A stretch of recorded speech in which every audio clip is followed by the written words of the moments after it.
morning. It's Tuesday, February 25th. Temperature outside is about, I'm going to say about 4 degrees. We got a beautiful spot here. This is the entrance to Maldrew Lake Conservation Reserve off of Peninsula Road in Gravenhurst, Ontario. Let's head in. I'm wearing snowshoes. I have my pack on.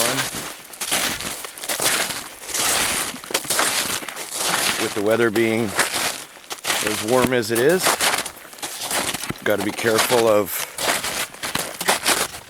soft spots where you can go through, so I took it upon myself to make sure I got snowshoes on. My name's Steve, and this is Ontario Wilderness Training, Day 1.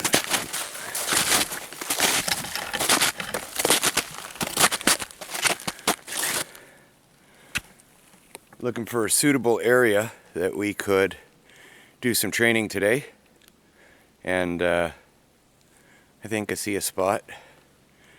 We'll head that way, and then we'll begin.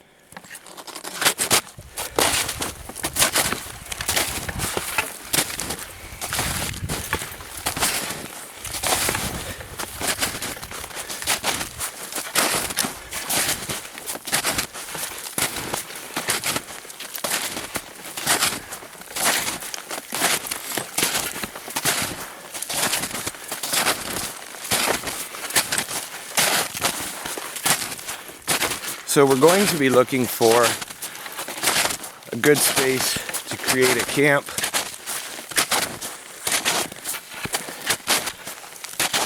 and be able to set up a shelter.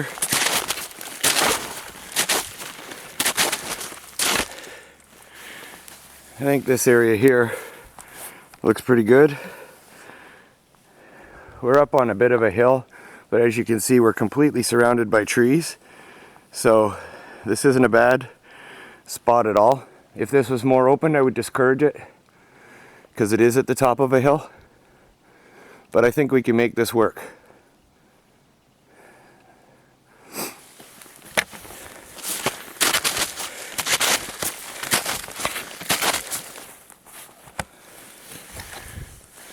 So it's about 10:20 in the morning. Beautiful day. Let's get started.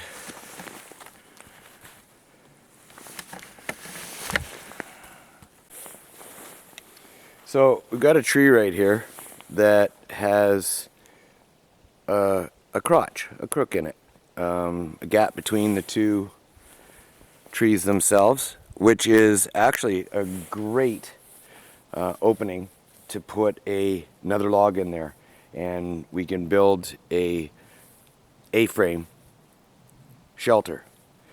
I think it's probably the best one that I know of. A lean-to is quick, but it only affords you protection on one side unless you really build it up.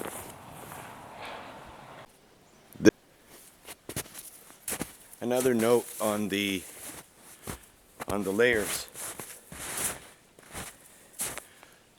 If you notice you're starting to sweat, take off the layers. You don't want to be cold, but you don't want to sweat. Sweating causes your clothing to become wet, and then when the temperature changes, you're going to have a hard time warming back up again. So keep an eye on your physical exertion and make sure that you adjust your layers accordingly. You can always put it back on, but if it's soaking wet, you won't want to. So that's an important piece, because the wicking off of your sweat can cause hypothermia, and you don't want to be faced with that in an element like this, with the snow on the ground and the temperatures dropping tonight. You can't afford to have your clothing get wetter than it absolutely has to. So yeah, layers, and remove them as you need them, especially your first night in an emergency situation, you're going to put a lot of energy into building a shelter, you're going to sweat. So take those layers off, keep yourself comfortable, take your time at a steady pace so that you're not exerting yourself, and then you can continue and add when you start to feel cool, take off when you start to feel warm. Very important.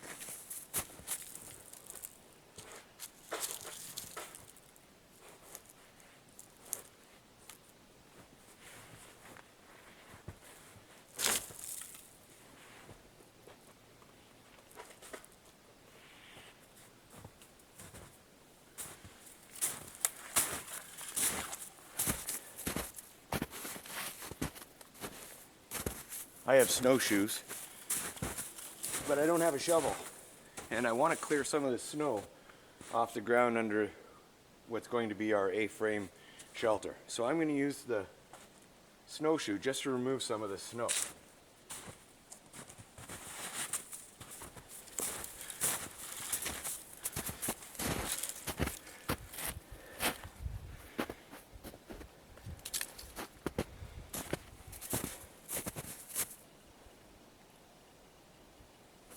So I got rid of some of it, not all of it.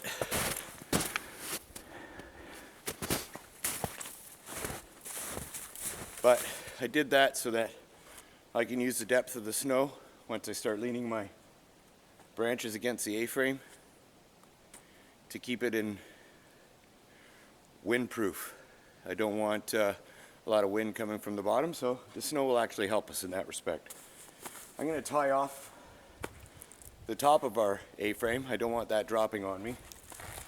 If it happens to snow and it gets heavy, I don't want it to twist and turn and roll down and land on top of me. That's why this tree is so good, because there's not far for it to go, but just for the sake of instruction, sometimes you won't have this luxury.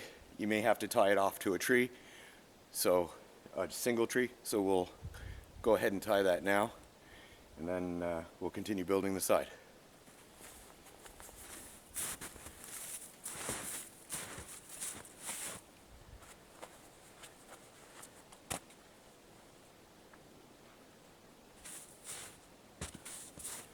My knife, I don't know if you can see it in the camera there, is a survival style knife, and it has cordage built onto it. So I'm going to use that. It's a good length of it. I don't need it all, but I'm going to use some of it. That's what it's for. And it's a very thin paracord. This is probably about as thick as a work boot shoelace. And just in keeping with survival, if you're ever in a situation like this, a shoelace would work great to tie this up. You can strip clothing into strips as long as you know you're not going to need it. I carry extra clothing in my backpack just in case, but a boot lace would work great, a shoelace, a purse handle, a shoulder strap from a purse, or ladies, a bra, anything that's got some ability to be tied. We don't have access to the roots around here, but the roots of spruce trees are infamous for their strength. As long as you can get a length of one, be able to dig it up and get a length of one. Spruce tree roots are another fine cordage, which is what this is.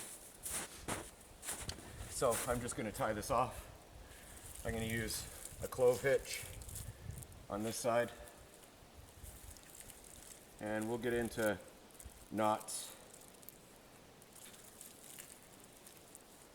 in one of our courses.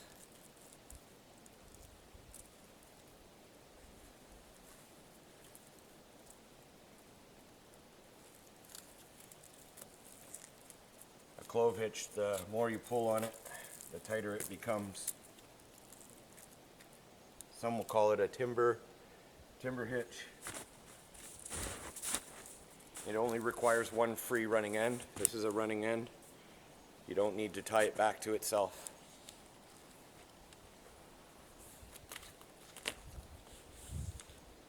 That's over or around the log once, around a second time, and pass it under your second loop.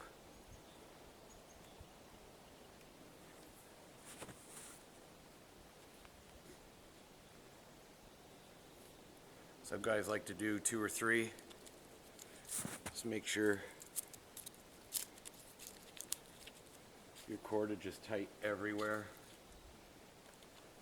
Like I said, the clove hitch will tighten up as you pull on it as well. I'm over some ice on this side, so we'll clear that off.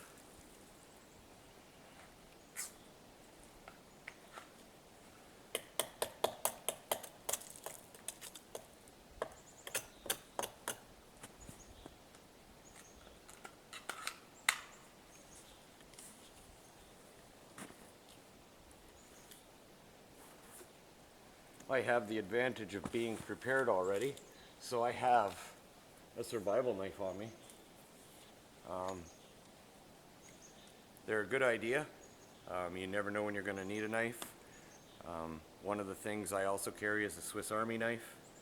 I have a hatchet and 2 more fixed blades in my kit. If you check us out on Facebook or Instagram, you'll see my kit laid out on my kitchen floor. Those are just some of the items I carry, and I am constantly adding to my kit. There's no reason why you shouldn't, and every reason why you should.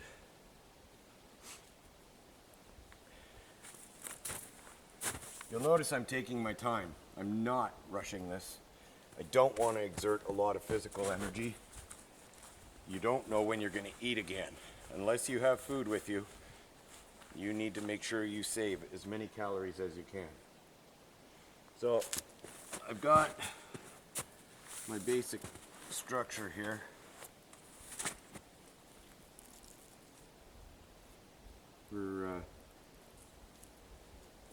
We need to build that up now on either side with more branches. So I see some right here. I don't know if they're in the view of the camera or not. This timber seems to be lying on the ground.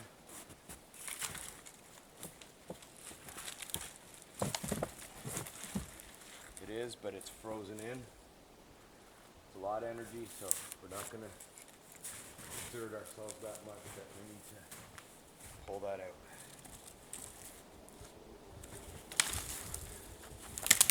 More dead limbs here. Take your time.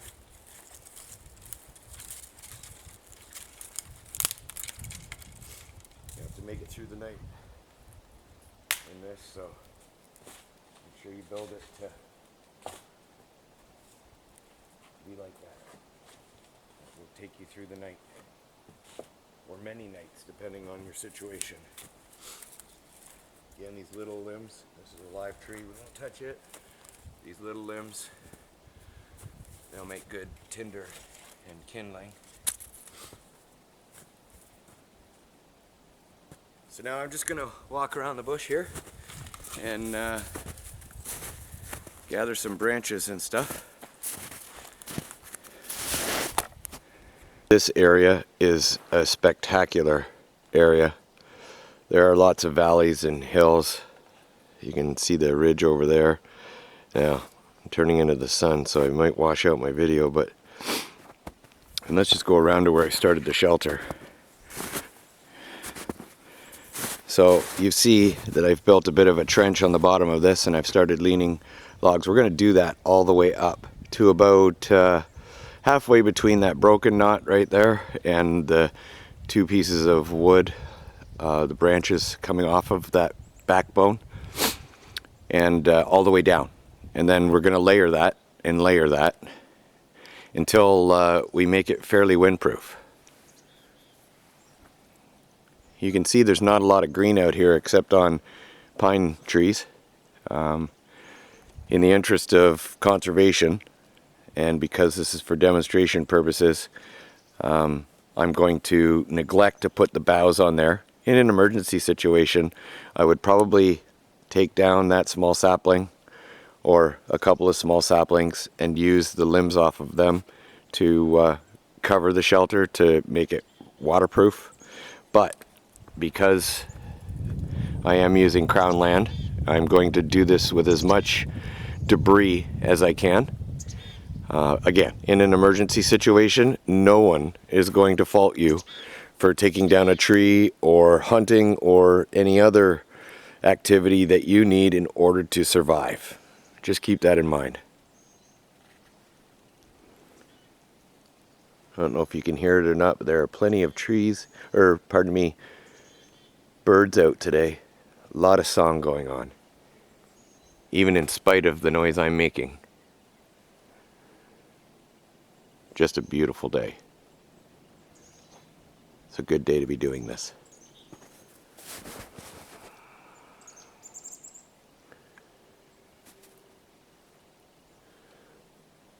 We're going to set our fire up here. Ideally, you'd want it at the entrance to your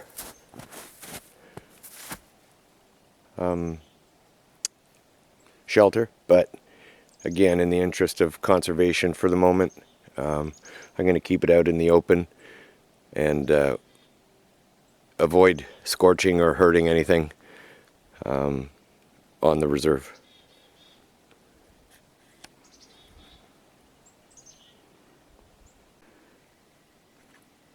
Well, I may not have been recording.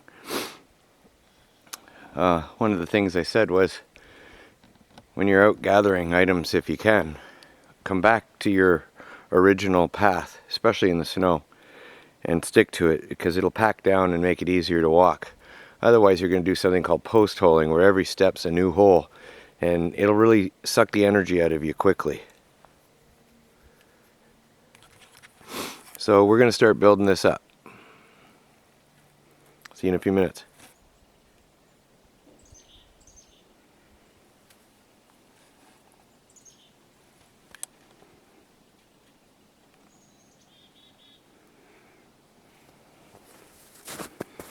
When I arrived today, I noticed there were some tracks.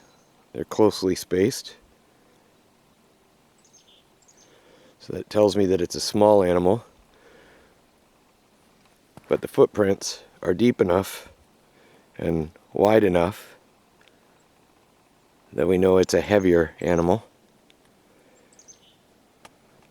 I'm just not sure what. It's snowed since the tracks have come down, so I can't see a shape to be able to discern what it is. I'll just take a walk up there because it's something I need to show you. This piece here was attached to the end. You can see it went out further, right in there. This happens sometimes, even to the best of us, where you're building something and you put pressure on it and maybe the log is a little more rotted than you initially thought. It happens. Don't be discouraged. It may be a shorter shelter, but it's still a shelter. And we've already got time into putting this together, as you can see. So don't be discouraged. Keep going. One of the things I need to mention as well is, you can see there's some bark. There's going to be plenty of that coming off of dead trees. That's what we're going to use over top of these sticks once I get it built. So don't throw it away. Don't walk all over it, because it makes excellent windbreak and it will help to waterproof and insulate your shelter. I'm going to keep going. I'll be back. So we are getting there. It's 10 to 1. So it's taken a couple hours. But you can see got a nice shelter going on here. another hour maybe, and I'll have all the uprights on it, and I'm going to use some of the broken twigs and things, and I'll cover over the shelter and bark from a couple of trees that are shedding it. There's a couple of ash trees around here that are losing their bark pretty seriously from the emerald ash borer. They're dead, but I don't want to knock the trees down. Probably see one off in the distance there with the patches on the trunk missing. Yeah, anyways, so yeah, and I'm now back down to my shirt. I don't know if you can see me or not. I'm holding the camera or the phone backwards, so yeah, I removed my sweater. Had to take my toque off a couple times. I just turned it inside out and put it in the sun to dry off because that gets sweaty. Everything else seems to be going pretty good, and yeah, I'll keep going. I'm gonna get a fire started here shortly, so once I get the shelter done, I'll get the fire started, and then I'll come back and we'll video some more. Yeah, there it is. I'll go around the other side just real quick. I got a couple of logs. You can see one right here. There's a couple stacked on top of each other. I packed the snow in against the bottom one. So you can layer this upwards like that. I'm only doing it at the foot because it's just a little easier to accomplish for the small spaces in there. But yeah, this side is a little more open. So we're gonna have to fill all this area in here in with smaller twigs and things like you see there. All right, talk to you soon. So here's our shelter. Yeah, still some light spots coming through, but push comes to shove, that'll block a lot of wind. And ideally, I would have liked to use, boughs off of the pines. Spruce boughs are best, and cedar, that sort of thing. But again, for education purposes, I went with what was available. I took the fine twigs that I had collected that I was going to use for tinder and kindling on the fire, and I layered it over top of the shelter. I'm going to walk around here. I used some of the bark that I found to build up this side. I've got more to put on this side, but you get the idea. And I've been at it now for about 2.5 to 3 hours. So a good portion of my time went into making the shelter. Now I'm gonna go to the fire building and show you how you can get fire started fairly quickly, even on snow. All right, and I will continue with the shelter, obviously. But in the interest of daylight and time, I'm going to move to the fire building. Now, if you have a tarp or even a blanket or something that you can cover over your shelter with, obviously that will help. I have on my backpack, you can see that black roll. It is simply a moving blanket. So it's quilted. I would put that either on the ground inside of the shelter, or I could drape it over top, and I have my emergency sleeping bag that would keep me warm, and the black quilt there would block more wind. Again, I would use, pine boughs built up on this. I would have went right with the pine boughs to start with, but in the interest of conservation, I used the logs so that you could see the dead wood, so that you could see it is doable even with dead wood in the middle of winter. And you'll notice I haven't reached ground anywhere that I'm at. I've simply been using what's around me. So I saved a little time. I collected what I need for a fire. So because we're building on snow, we don't want the fire to get wet when it first starts. So I built a little platform just out of some old wood. I don't care that it's old or not. It's just to keep the flame from getting soaking wet and the material from getting soaking wet once we start. Then we have the small twigs off the tips of branches from looks like 5-needle pines around here. The lower limbs tend to be dead because they're such tall trees. only the top is growing and the bottom branches die off after they get taller. Then we move up in size and up in size again, and then over to our logs. There's my knife. Just to give you an idea of size, there's my hand on the twigs. These are roughly the size of my baby finger, and these are the size of my first finger to the size of my thumb. That should be plenty to get us started. Now I'm going to use a ferrocerium rod, or what they call a flint and steel, to start my fire. And there's a number of ways of doing it. There are some birch trees around here, and birch bark is wonderful for starting that. I don't want to go peeling bark off of trees, so I'm going to use a cotton ball.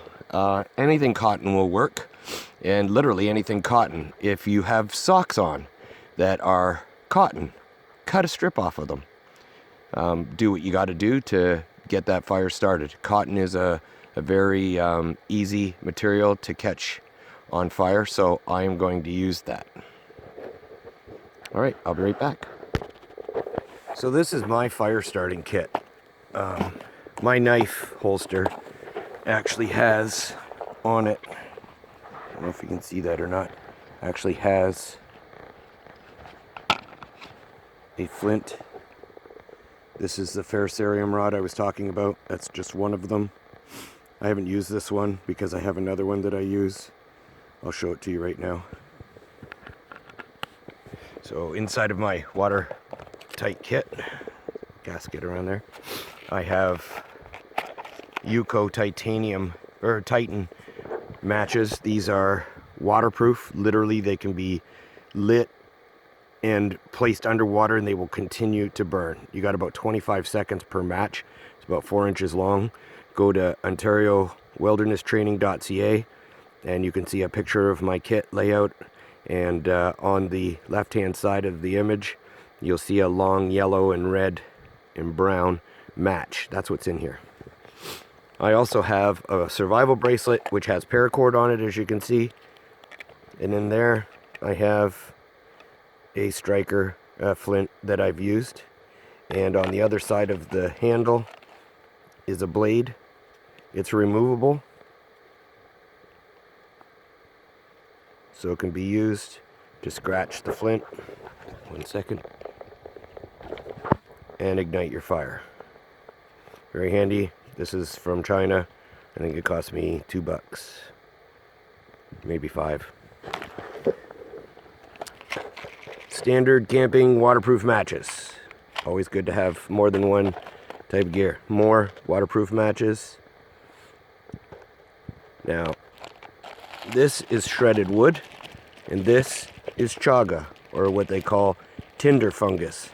So chaga will take an ember and keep it smoldering for a very long time. So if you ever have to move your campfire, move your camp and campfire, having a chunk of this, it's not a bad idea. Now, you can find this on birch trees, typically.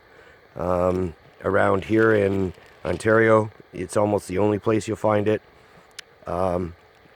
It is great for a tea as well. It's used for remedies. It's a wonderful fungus. It only grows on live trees, and they call that the tinder fungus. It's black on the outside with that orange corky look on the inside. That's a bar of magnesium, and I want a cotton ball. I'll just set that out over here for the moment. I have a candle in here, and then there is my flint and striker that I'm going to use. Now, I'm not sure how I'm going to do this, lighting the fire and holding my cell phone. Don't really want to stick it in the snow, but let's see what I can manage here with my light. See if that gives me a good angle. Right, so we can see the cotton there. All right, here we go. You can see we got a flame already. First try. We want to get that tinder on top of it. Don't want to smother it, but we want it to catch.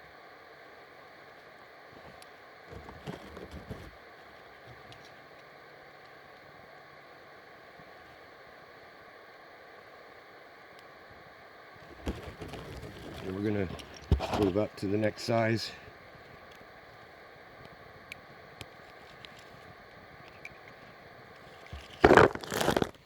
Oh, and I lost perspective there.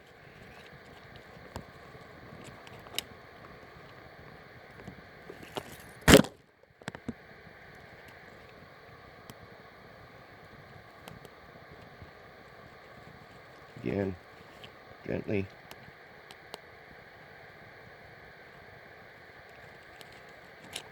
You want this to work on your first attempt, not your 10th.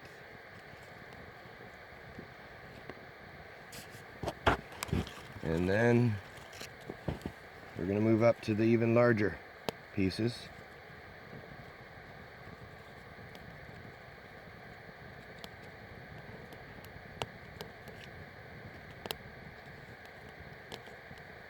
Pay attention to your surroundings. I'm in a conservation area, so I need to be mindful. It's not a fire pit, it is an open fire. We are in a forest.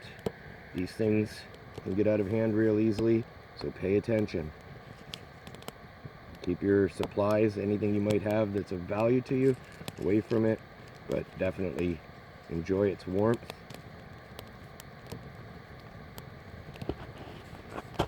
So then I've got some dry wood here. I'm going to place a piece on the side where the flame is actually going to. You can see the flames are headed to the left in this image.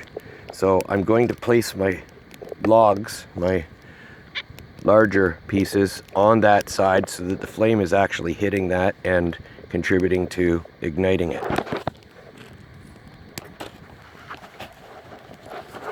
And there you go.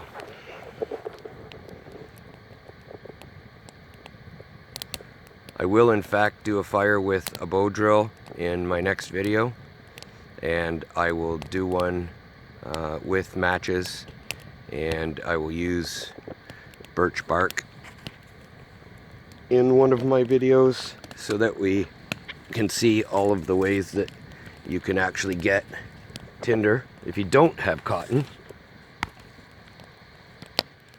and go from there. You'll see this log actually has snow on it. I'm not terribly worried about it now because the fire's going, and we're just gonna let that keep me warm for a bit. That's fire making.